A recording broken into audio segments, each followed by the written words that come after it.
सणांसाठी राब राबतो, जागल्या बनून जागतो, संकटात पाय रोवुनी एकटा उभा ठाकतो.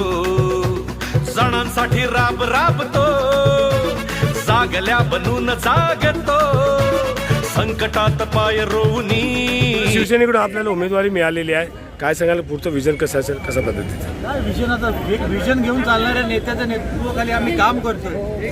आज पूर्ण महाराष्ट्र बदलताना आपल्याला दिसतोय आणि तेच विजन आम्ही आज पुढे घेऊन जाण्याचं काम करणार आहे. वरती आमचा नेता बसलाय, पाया मजबूत करायचं काम आमचं आहे आणि ते आम्ही एकदम निश्चितपणे फार नेटाने पार पाडू. एवढीच तुम्हाला गेले 3 टर्म आपण नगरसेवक आहात, एक विजन कळव्याचं केलेलं आहे. पुढचं कळव्याचं विजन कशा पद्धतीने, क्लस्टर वगैरे डेव्हलपमेंट कशा पद्धतीने, काय सांगाल त्या संदर्भात? निश्चितपणे क्लस्टर डेव्हलपमेंट असो किंवा कुठल्याही माध्यमातून असो, या शहराचा विकास म्हणजे कळव्याला जी गरज आहे रिडेव्हलपमेंटची, कुठल्याही मार्गाने काय असेल ना. काही यांना असं की अनधिकृत इमारतींना पर्याय नाही आहे, काही यांना सेल्फ डेव्हलपमेंट करता येतं, काही यांना रिडेव्हलपमेंटसाठी जाता येतं. जेणेकरून कुठल्याही मार्गाने जागा 30-40 वर्ष जुन्या बिल्डिंगी झालेल्या आहेत, कधीही बिल्डिंग धोकादायक होऊन खाली येतील भरोसा नाही.